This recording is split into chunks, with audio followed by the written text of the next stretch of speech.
Bom dia!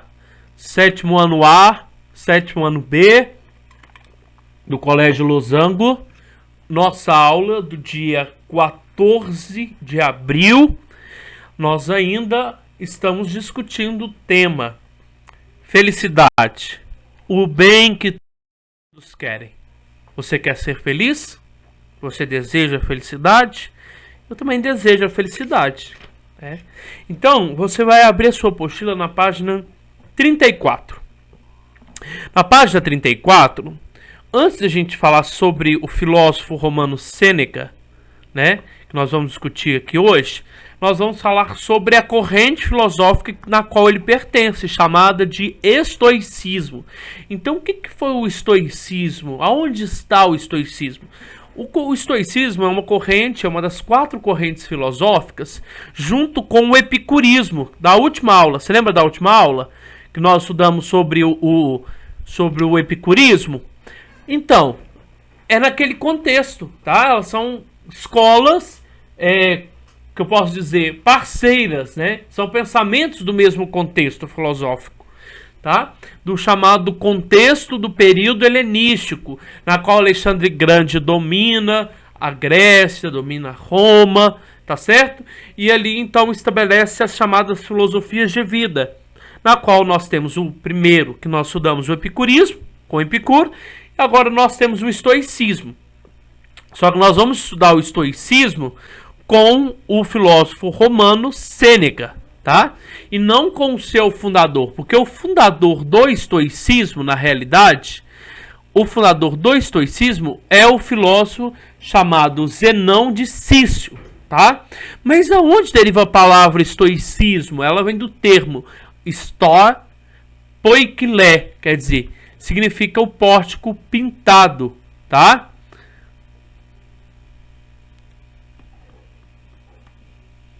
Significa, então, o pórtico pintado, tá certo? O lugar aonde, então, os filósofos se reuniam, Essa escola se reuniam, então, para discutir. Então, primeiro, para a gente entender um pouco sobre o que o filósofo está falando sobre a felicidade, tá certo?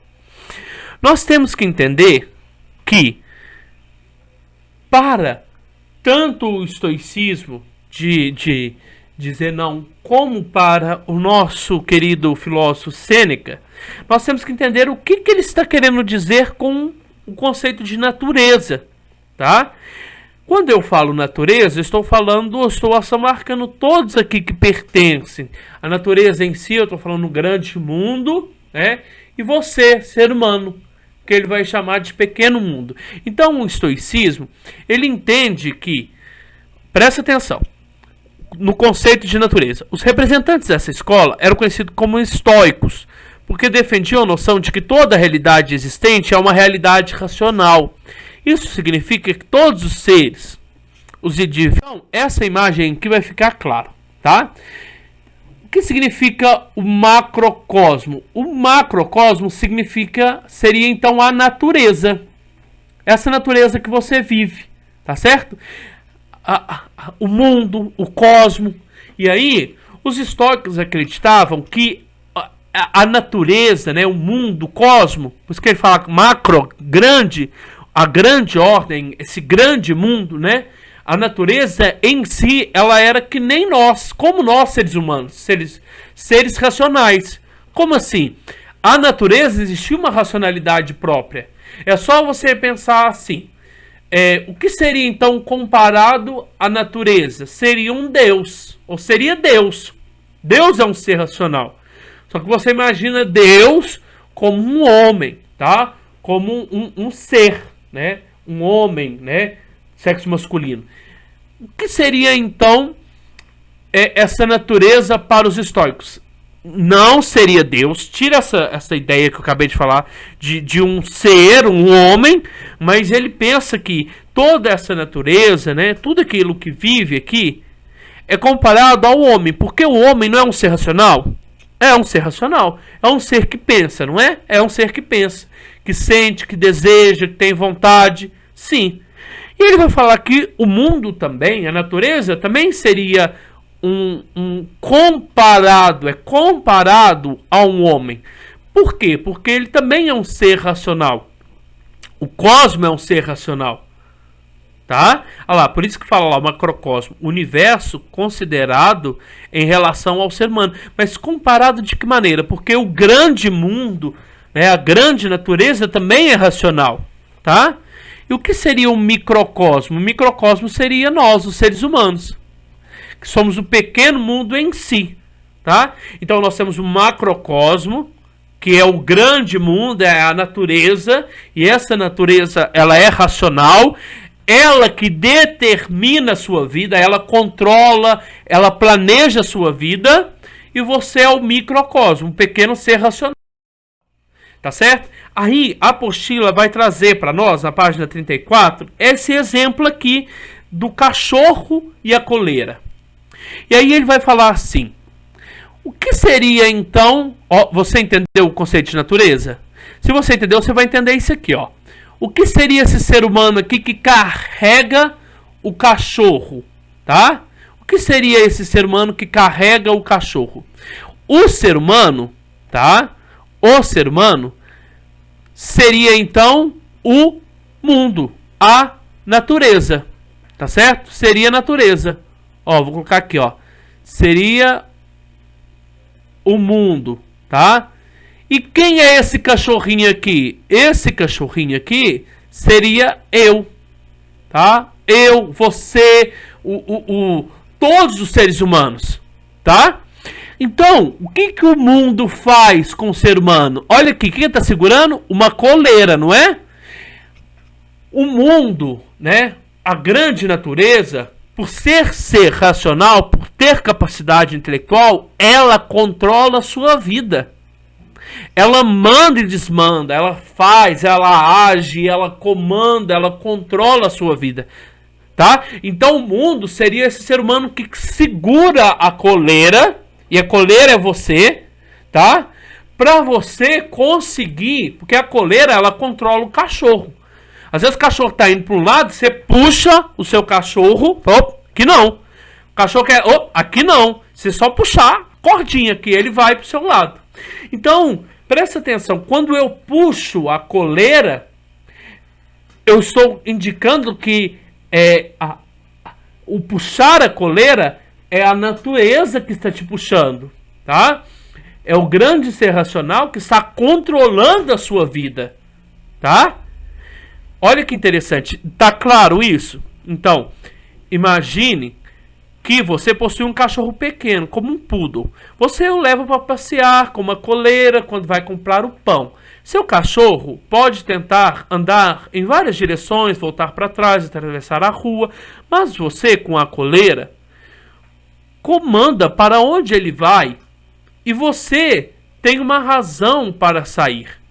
Não pode se desviar do seu caminho. Você vai lá comprar pão. Você não pode, você não vai lá no açougue, você vai comprar pão. Só que o cachorro, às vezes, ele está descontrolado. Ele faz com que você perca o seu tempo, talvez, né? E aí a coleira, ela serve, então, para controlar isso. Neste exemplo, você seria como o destino. Ou o logos. Ou a razão. O que é esse logos aqui? Quando eu falo logos, seria este mundo, tá? O mundo seria o logos. A razão estoica, que comanda todas as coisas e que possui uma razão de agir como age. Então, o que é o mundo? O mundo é o logos. Por que o mundo é o logos? Porque o mundo, logos, meus queridos, é capacidade racional, tá? O mundo é logos porque o mundo é inteligente. É como se o mundo... Pensa o mundo, tá? Pensa que dentro desse mundo tem um cérebro, tá? Esse cérebro que comanda as suas ações. Comanda a ação de todo mundo. De mim, de sua mãe, de seu pai, de todo mundo. O seu cachorro seria como os seres racionais. Desculpa. Seres racionais, seres humanos. Ele pode se debater, tentar fugir ou andar tranquilamente com você. Mas, no final das contas, vocês vão para onde você, o destino, quer. Na realidade, eu vou resumir para você. Quem comanda não é você. Quem comanda a sua vida não é você que comanda a sua vida, meu querido, minha querida. Não é você que tem que segura a coleirinha nas suas mãos da sua vida, entendeu? Como se você fosse o mundo e a coleirinha, né, seria o comando e o cachorro seria a sua vida. Não, querido, não, querida, você não comanda a sua vida, tá?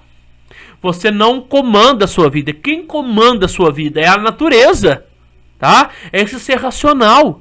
Ela que segura a coleira, tá? Ela que comanda a sua vida. Então, é aquela famosa frase que eu gosto de falar.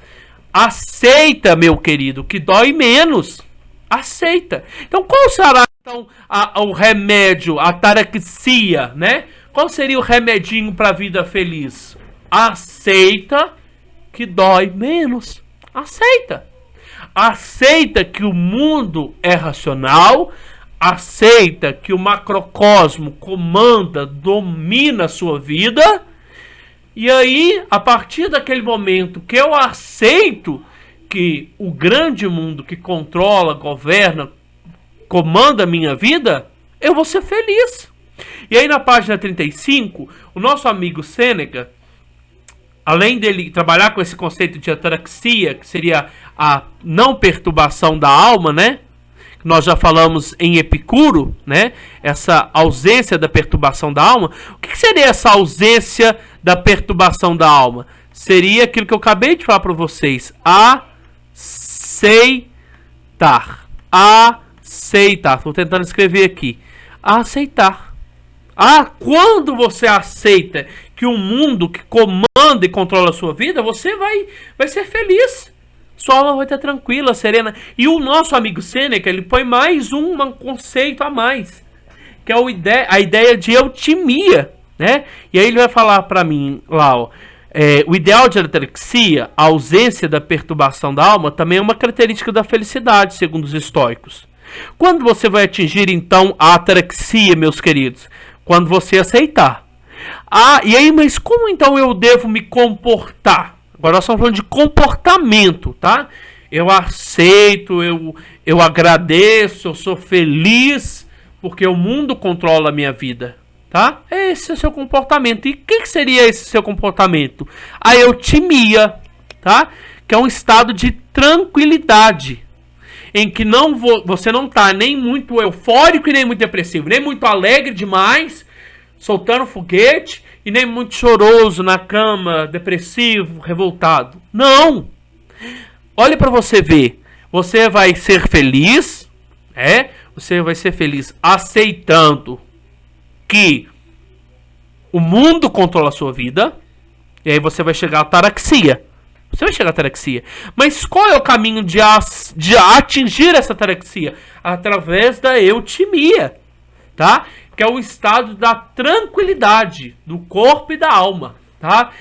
Esse estado de tranquilidade seria o estado de chegar a tal ponto de falar assim, eu aceito, eu não estou revoltado, tá? Eu sou feliz por isso, eu não sou triste demais e nem feliz demais, não.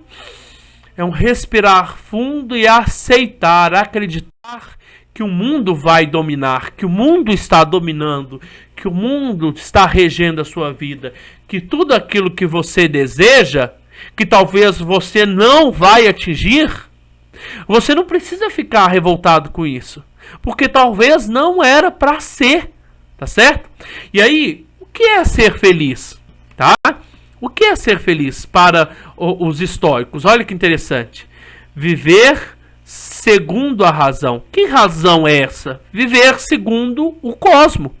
Viver segundo aquilo que o mundo prepara para você.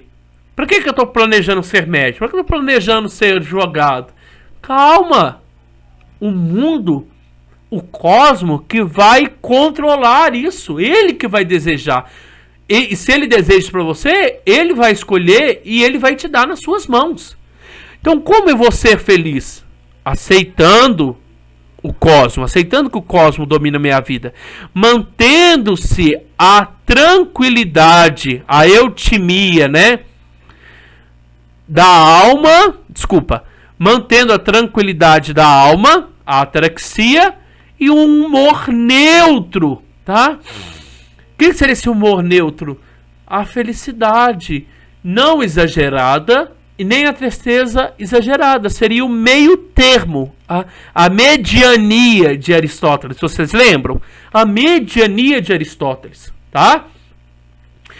E aí, portanto, são características dos sábios. Quem é sábio? Que ele vai falar, quem é sábio? É aquele que aceita. É aquele que aceita. É aquele que deixa viver segundo as determinações do destino.